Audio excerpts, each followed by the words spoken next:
Bend over to your right. What the was that? What's up, Bears fans? People want to hear me talk.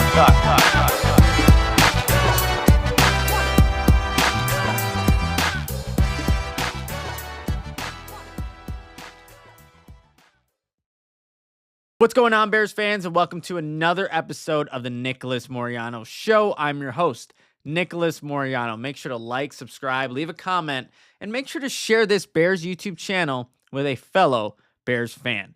If you haven't already, make sure you go check out my recent episode with Texas A&M defensive line coach Sean Spencer. He talked all about Shamar Turner, so you won't want to miss that one.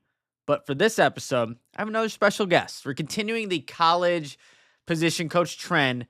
This time, I spoke to UTSA defensive pass game coordinator and cornerbacks coach Nick Graham to talk all about Bears' fifth-round draft pick, Zah Frazier. It's a great conversation, you guys. It starts with talking about some of the adversity that Zah had to battle early on in his career, not starting, how Zah handled that situation, made the most of it.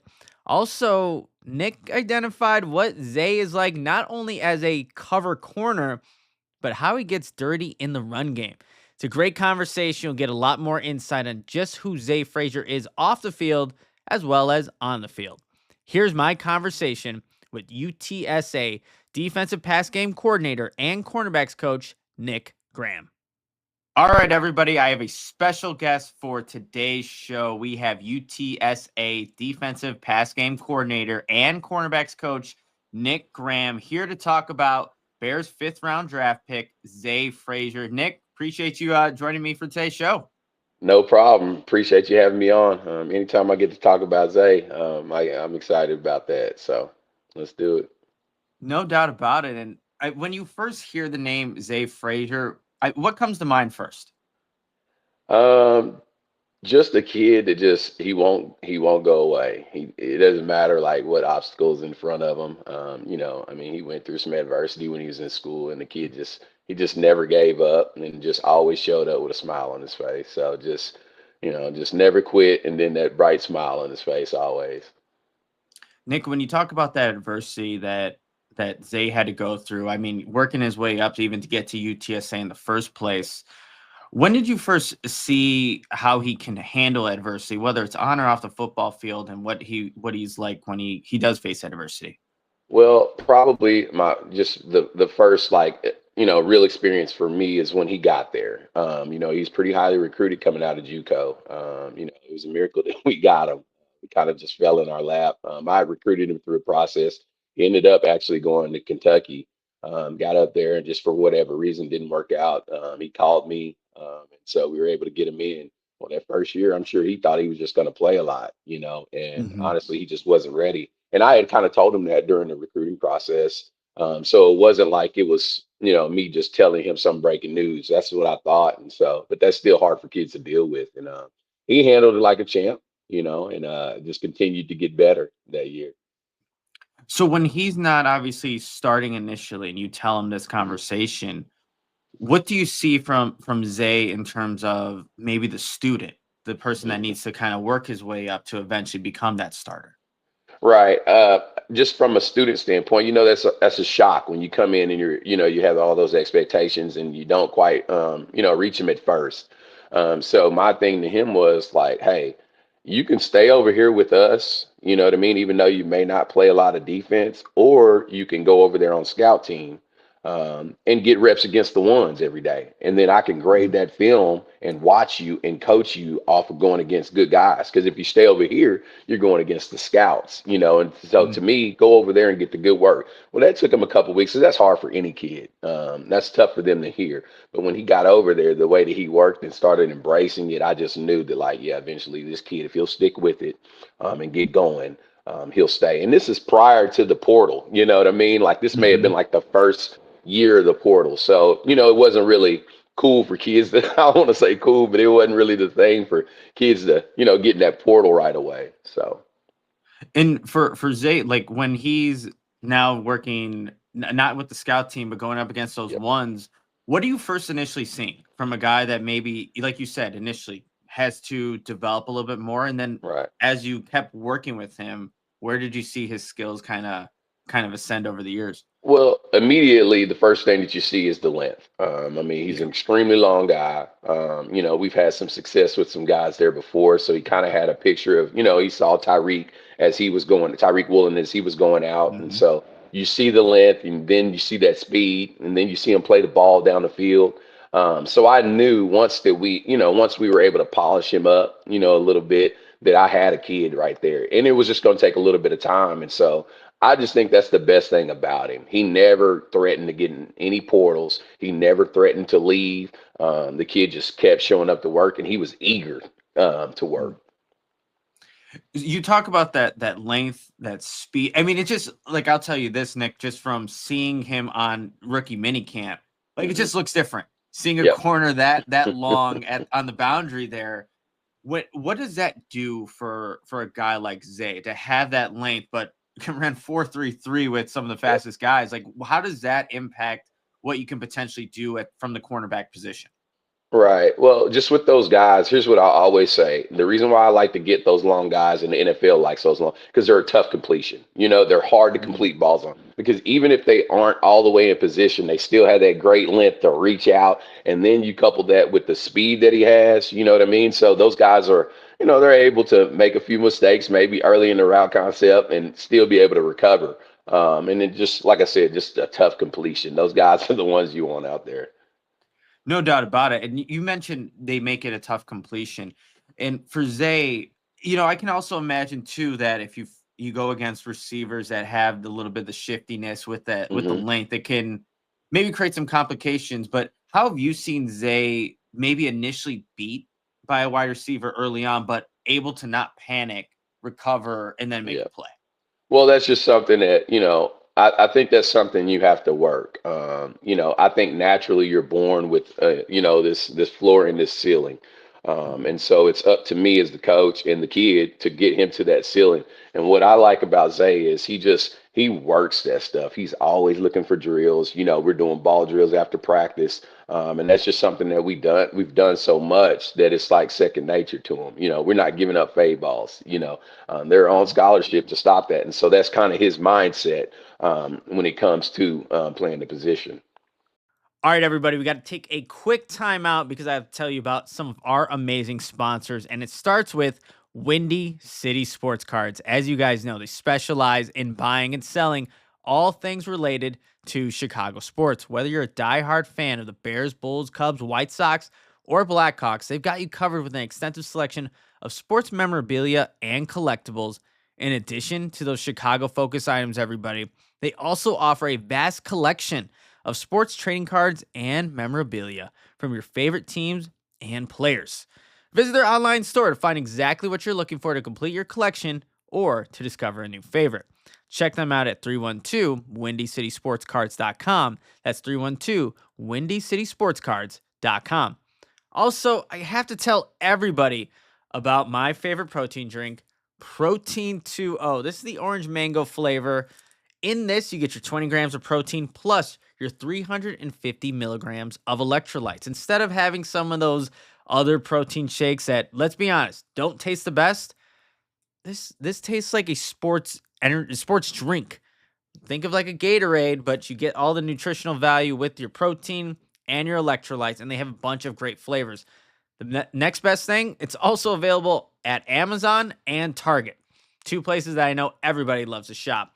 And I also love the simple goal that they have, which is make it easier to get the protein and hydration your body needs without all the unnecessary junk. So check out Protein 2O. Let me know how you like it because I know you're going to enjoy the great tasting flavor and all the nutritional value that's in Protein 2O. And then Nick, is there a play, a game that kind of stands out? I asked Zay about his game against North Texas because he filled out the stat sheet that game. I think he had like Yeah, four yeah, tackles, two yeah, interceptions, a couple PBUs.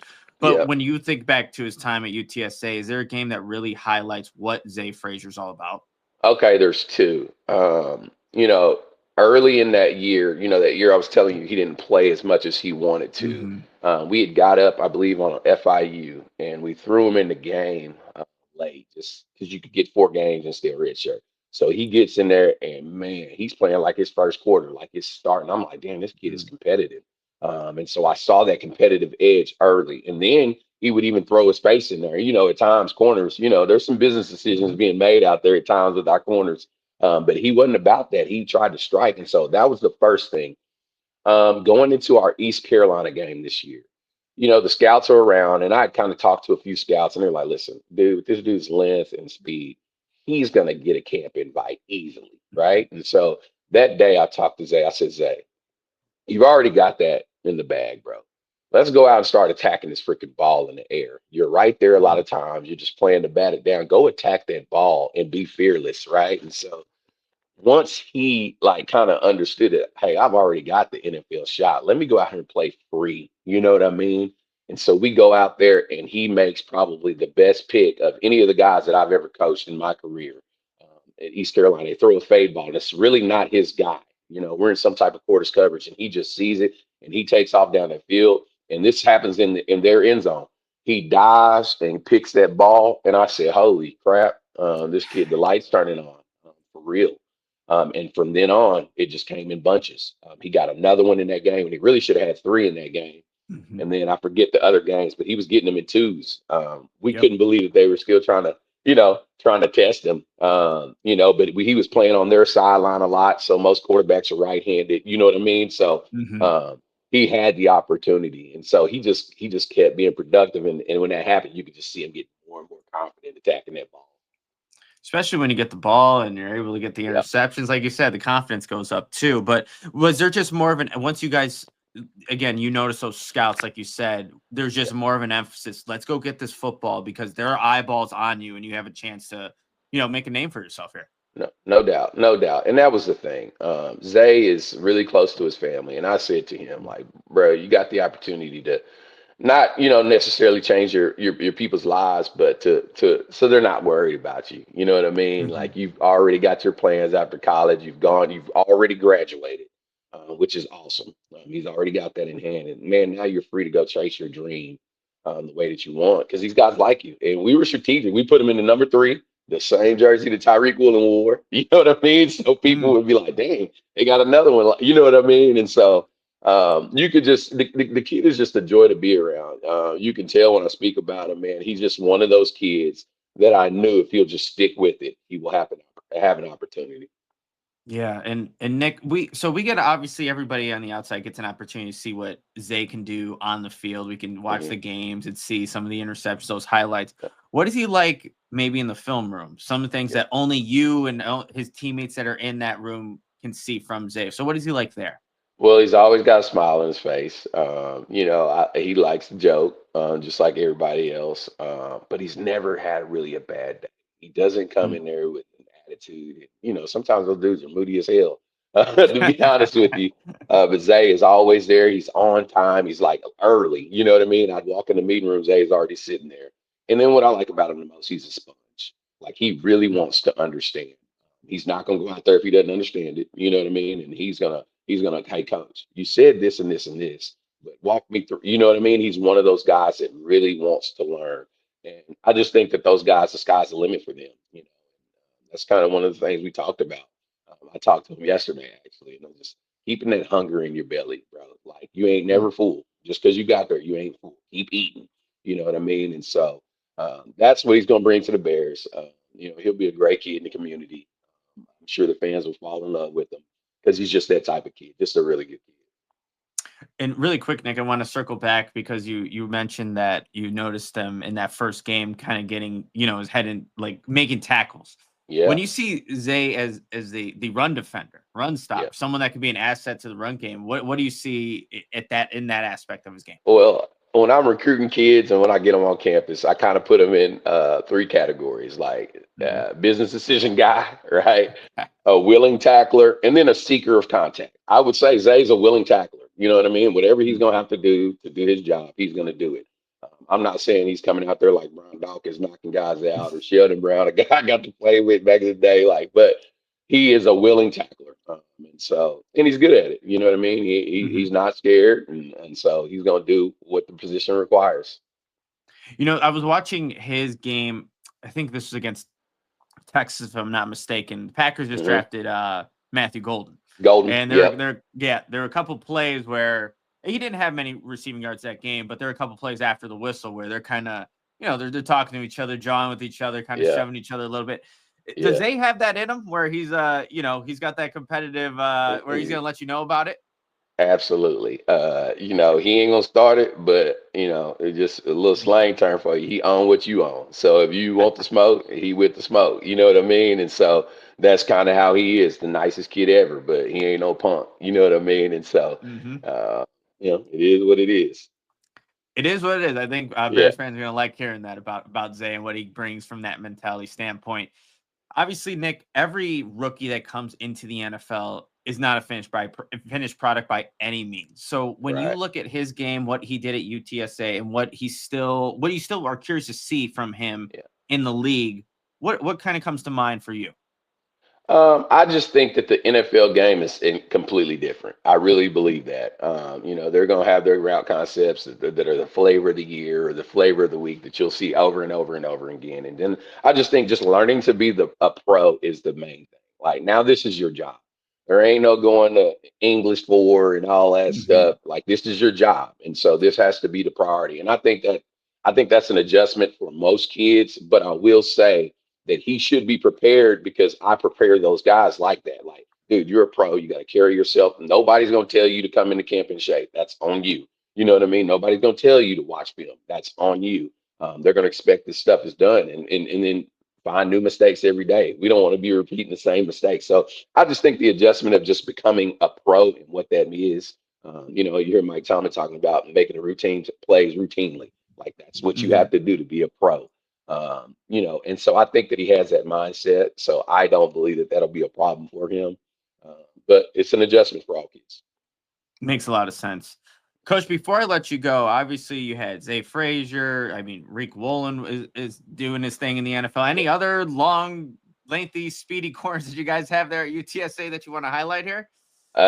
Yeah, I got quite a few. I don't want to just start throwing out names right now. Mhm. Let's give them some time to cook a Yep. little bit and develop a little bit.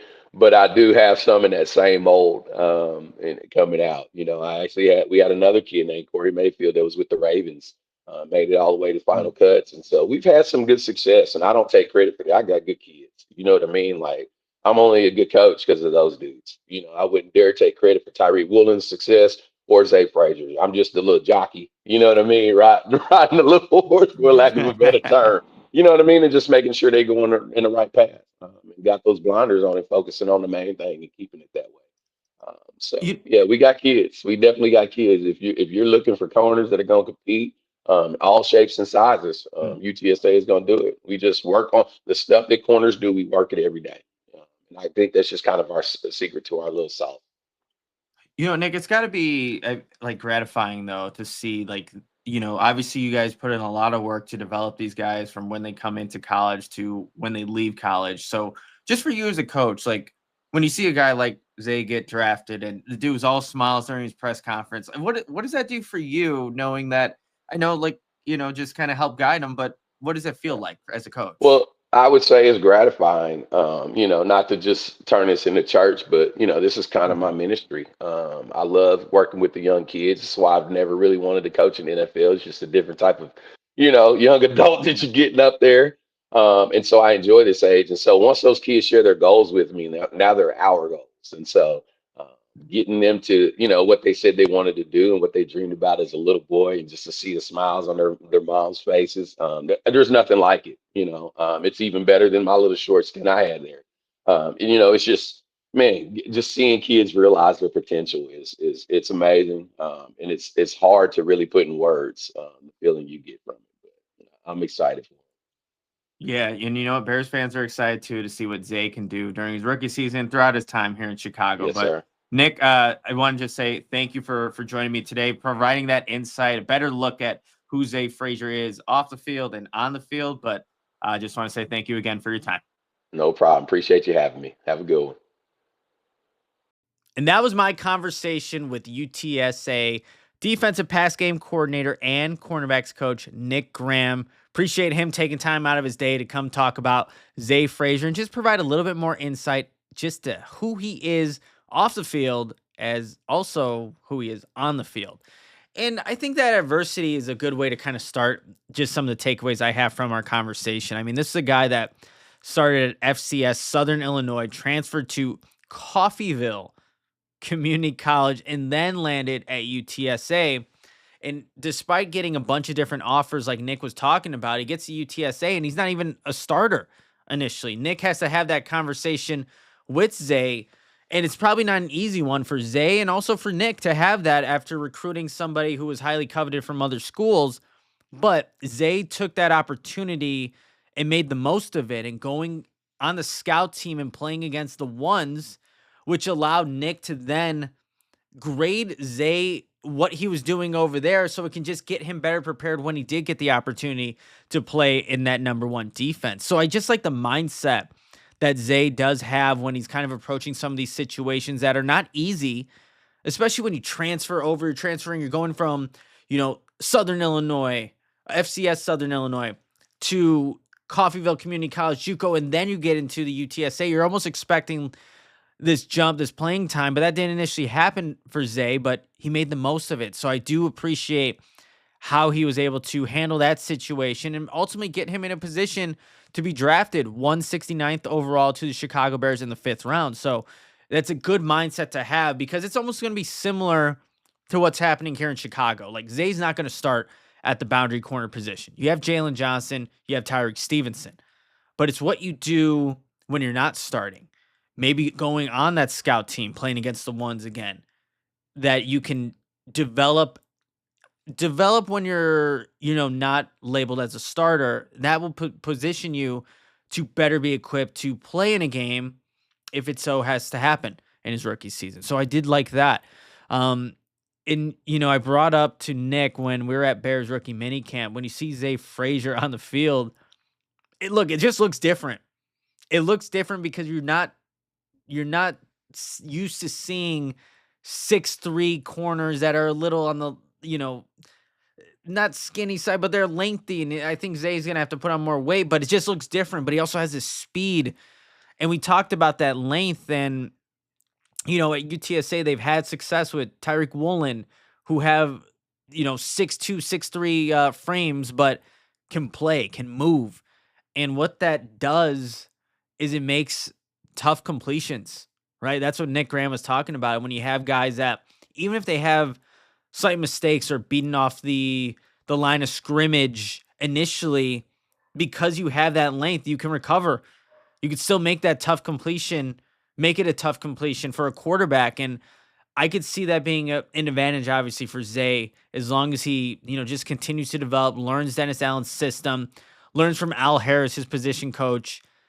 That will get him equipped to transition well from UTSA to obviously this Bears defense. But that is going to be something that it's a God-given trait, right? Jalen Johnson doesn't have that. Terrell Smith doesn't have that. Tyreek Stevenson doesn't have that length and height. Let's see how a guy like Zah Frazier can utilize that and then make it to an advantage. And, when I asked Nick, how is he when he's initially beat? I love the answer that he said. He said, we're not giving up fade balls. That's obviously a tough play where you make that a wide receiver will make that quick move at the line of scrimmage, create just enough separation for an over-the-shoulder catch, back shoulder, whatever it may be. That's where, if you do have that length, it can play dividends in making a touchdown turn into an incompletion in the end zone. And obviously that's things that, Zay's going to have to show here in OTAs coming up, training camp, preseason. If he does get a chance, an opportunity to play in the regular season, we'll see how that all plays out here for him in his year one. I also liked just what I like asking all college coaches this, what they're like in the film room, because that's the one area where we just won't get to see, unless there's maybe behind the scenes content, things like that. But Zah, and you know what? Now that Nick Graham mentioned it, always has a smile on his face. When you go back and watch just his press conferences that the Bears have posted on their website, on their YouTube channel, the dude is all smiles. And it's just like the attitude that he has. And there's going to be tough times throughout this rookie season.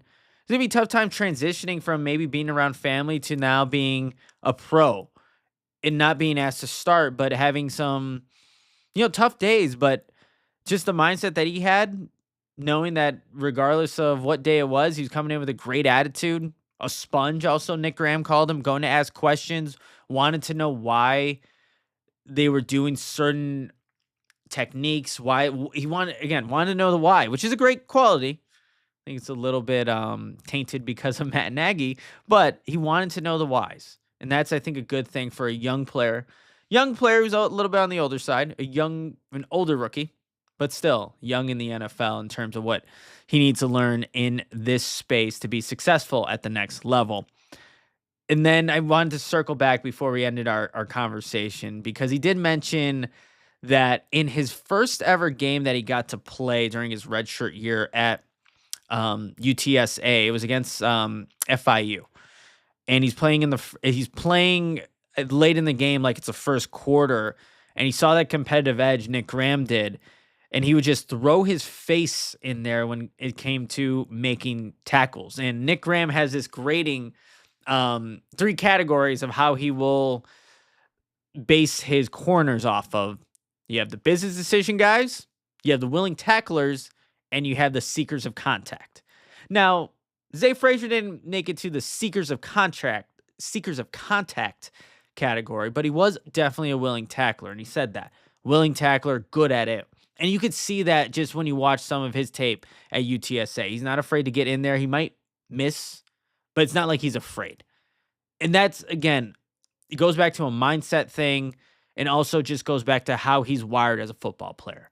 So, willing tackler, maybe as he continues to make progress, learn from his position coaches, willing tackler will turn into seeker of contact. And I like those categories.